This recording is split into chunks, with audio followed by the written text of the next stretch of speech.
الانتصارات ديال المملكة المغربية أمام الجزائر كنعرفوا على أنها كتخلي الجزائر كتقوم بواحد الردود ديال الأفعال اللي كتعبر على المكانة اللي فيها الجزائر دبلوماسيا وسياسيا، وهذه شي حاجة اللي هي معروفة وماشي جديدة. واليوم غنشوفوا على أن الجزائر غتاخذ مرة أخرى واحد الخطوة اللي هي كتعبر من خلالها على العداء وعلى الكره ديالها تجاه المملكة المغربية. ولكن السؤال المطروح هو: إلى متى الجزائر غادي تبقى تقوم بهذه الردود ديال الأفعال واللي هي عارفة من خلالها ما كتربح حتى شي هدف وما كتحقق حتى شي نتيجة إيجابية، بل بالعكس كنشوفوا على أنها دائما كتسقط في الفخ اللي المغرب تحطها فيه بمجرد أن المغرب تقوم بالمعاملة الحقيقية ديال الجيران. هذا السؤال غادي يربطنا بواحد السؤال آخر اللي هو النظرة ديال الشعب الجزائري على الحكومة ديالهم، والنظرة ديال الشعب الجزائري على الأسلوب، وكنسطر على الأسلوب اللي كتاخذ الحكومة الجزائرية فقط من أجل صرف الانتباه ديال الشعب الجزائري من أي ردة فعل اللي غادي تقدر تخليهم أنهم يطالبوا بأبسط الحقوق ديالهم اللي الجزائر كنشوفوا على أنها ما زالت متأخرة عليهم بواحد السنوات ضوئية. قبل ما نتكلموا على هذا الفيديو أول حاجة تنقول لكم السلام عليكم ورحمة الله، نتمنى أنكم تكونوا بخير وعلى خير وعواشر مبروكة وليلة القدر إن شاء الله تكون عندكم دائما ليلة متميزة، وكل واحد يحقق له ربي كل الأمنيات وكل الدعوات اللي كيطلبها. قبل ما نشوفوا في التفاصيل ما تنساوش تفاعلوا مع الفيديوهات ديالنا بالضغط على زر الإعجاب، كذلك الناس اللي كتفرج وما مشتركاش تلتحق بنا بالضغط على زر الاشتراك، وندخلوا في الموضوع على بركة الله. كتعلن الوزارة الخارجية ديال الجزائر على أن السيد خليفة الشيحاني اللي هو المدير العام ديال القنصلية المغربية في الجزائر بأنها غادي تطردو لأنه شخص غير مرغوب فيه.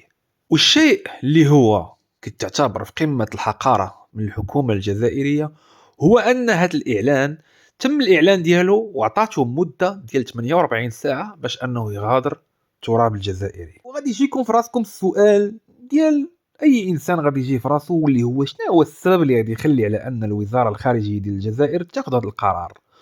وهنا غادي نعطيكم الجواب، واللي هو وفقا للوزاره الخارجيه الجزائريه ان السيد اللي هو مدير ديال القنصليه العامه كيتعتبر انسان كيقوم بتصرفات مشبوه في الامر ديالها، الشيء اللي هو كتشوفوا انه تخالف القوانين الجزائريه اللي تم المصادقه عليه في مؤتمر فيينا اللي هو كيتعلق بعلاقه القنصليات. اذا الخبر هو هذا، ودابا غادي نشوفوا شنو هما الدوافع اللي خلات على ان الجزائر تقوم بهذا الامر، وغنتكلموا شويه على هذا الموضوع بالطريقه ديالنا. اول حاجه كنتفاهموا عليها وكنتفقوا عليها واللي هي ان العداء ديال الجزائر تجاه المملكه المغربيه فهي شي حاجه اللي هي قديمه ومعروفه ومش شي حاجه اللي هي جديده عندنا.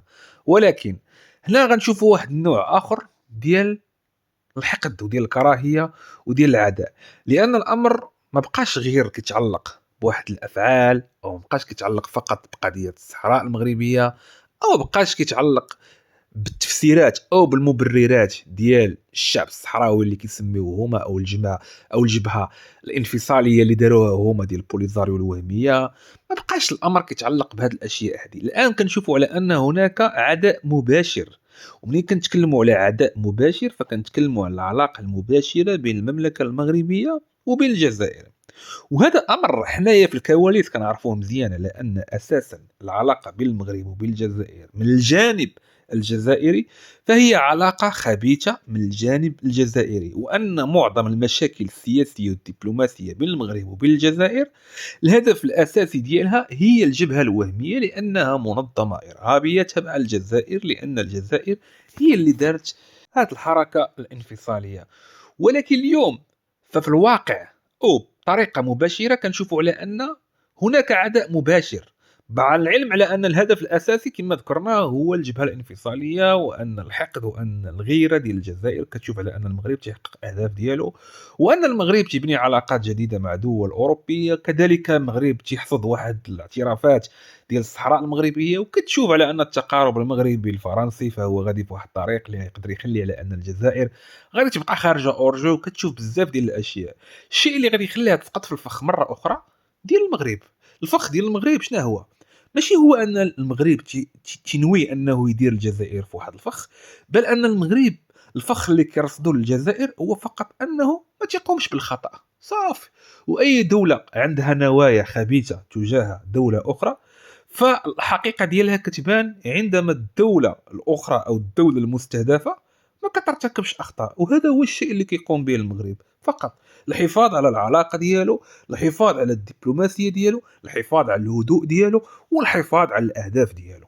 من جانب اخر كنشوفوا لان الجزائر بغات تاخذ واحد الاسلوب ديال الضغط على المغرب، بانها كتبين القطع التام ديال العلاقات ديالها او اليات التواصل الدبلوماسيه بينها وبين المغرب عن طريق هذا القرار الخبيث اللي اتخذته، واللي هو كتعتبر قرار غبي. لان في الاول وفي الاخير فكنلقاو على ان هذا الربط او هذه الصله ديال الربط اللي كانت بين المغرب وبين الجزائر عن طريق القنصليه، فما كانت الا الجزائر هي اللي كتستافد منها. لان الا جينا نتكلموا بشنو المغرب كان تيستافد، فالمغرب ما كان تيستافد والو. نعطيكم غير مثال، فاش البحر كنغرق الشباب المغاربه، فاش شفنا كيفاش على ان الجزائر بقات سنوات ضوئيه عاد باش قبلات انها تعطينا الجثث ديالنا. ومع العلم باش كتكون القضيه كتتعلق بشي غريق او بشي شخص مشتبه فيه او ايا كانت الظروف، فكنشوفوا على ان المغرب تيقوم بالعمل الدبلوماسي والعمل السياسي ديالو بمجرد انه تياخذ واحد المعلومه اللي هي كتكون كافيه باش انه يتخذ القرار ديال رده الفعل وانه يسلم الجزائر سواء جثه او مشتبه فيه او الى اخره. اذا شكون اللي كان مستفد؟ اللي كانت مستفده هي الجزائر، والان كتقطع هاد اليات التواصل لان في الاخير المغرب ما لامح والو اصلا.